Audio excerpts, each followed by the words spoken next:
हिंदी में board examinations में you can bring 100 out of 100, like 95 plus की गारंटी तुम अपने आप को दे ही सकते हो। इन सब बातों में मुझे कोई विश्वास नहीं था। लाइक मुझे हाफ ईयरलीज में अराउंड 70s में मिलता था आउट ऑफ 100। ये मेरे पूरे ओवरऑल परसेंटेज को पुल डाउन करता था।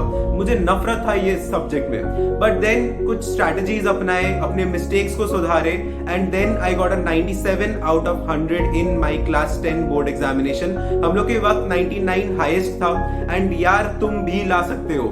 I will share my strategies in this video, so do watch till the end. Hindi के जो एसेज होते थे वो भी प्रिपेयर करके जाना पड़ता था। ऐसा नहीं है कि पूरा रट के जाना पड़ता था, थोड़ा बहुत प्रिपेयर करना पड़ता था। जो प्रीवियस ईयर के क्वेश्चंस होते थे या फिर सैंपल पेपर्स जो होते थे उनके टॉपिक्स को अच्छे से देखो एंड सैंपल आंसर्स पढ़ के जाओ, ताकि पॉइंट्स एटलीस्ट याद रहे। ये पॉइंट्स अगर याद रहे और कोई सिमिलर टॉपिक अगर आ जाता है तो एटलीस्ट पॉइंट्स तुमको पता है, तो तुम एक अच्छा खासा एसे फ्रेम कर सकते हो। अच्छा टाइम मैनेजमेंट होता है इससे। एंड सेकेंडली, अगर तुमको पॉइंट्स पता होता है तो काफी ज्यादा हेल्प होता है, एक अच्छे से ऐसे फ्रेम कर पाते हो। हिंदी के जो लेटर्स होते हैं उसमें फॉर्मेट देखना पड़ेगा, ये तो बात बेसिक है।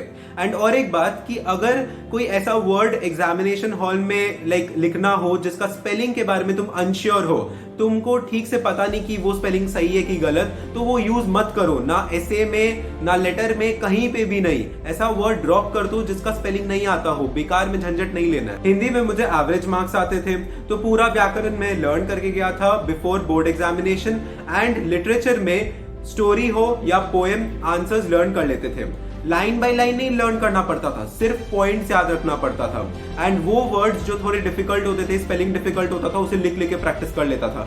इतने सारे गलतियां की थी हाफ ईयरली में असेसमेंट में कि पता चल गया था कि अपना स्पेलिंग बहुत ज्यादा अच्छा नहीं है, अपना वोकैबुलरी बहुत ज्यादा अच्छा नहीं है। तो ये बात पता था, अपना वीकनेस पता होना बहुत अच्छी बात होती है। एंड इसीलिए ये बात पता होने के कारण आंसर्स के जो डिफिकल्ट वर्ड्स है वो लिख लिख के प्रैक्टिस करता था, ताकि स्पेलिंग मिस्टेक्स कम हो एग्जामिनेशन हॉल में, वो वर्ड्स का मैं प्रयोग कर पाऊं, वो पॉइंट्स में लिख पाऊं हिंदी लिटरेचर में। हिंदी एग्जामिनेशन में काफी लिखना पड़ता है जनरली, तो time management is really important. Reading time में सारे चॉइसेस टिक कर लेने के बाद भी अगर टाइम बचता है, अनसीन पैसेज पढ़ने मत बैठ जाना, उसके पहले क्वेश्चंस पढ़ना, अनसीन पैसेज के क्वेश्चंस पढ़ना, फिर जाके पैसेज पढ़ना, तो तुमको तुम्हारे आंसर्स मिल जाएंगे कॉम्प्रिहेंशन के।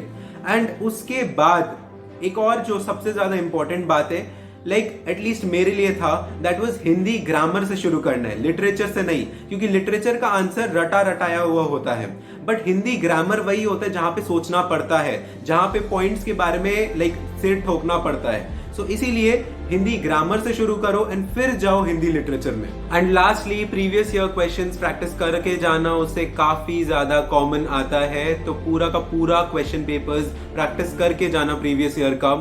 And that's all for now, that's it for now, and do subscribe the channel for more content, and अभी तक देख चुके हो तो like का बटन भी प्रेस कर दो। So that's it for now, thank you guys.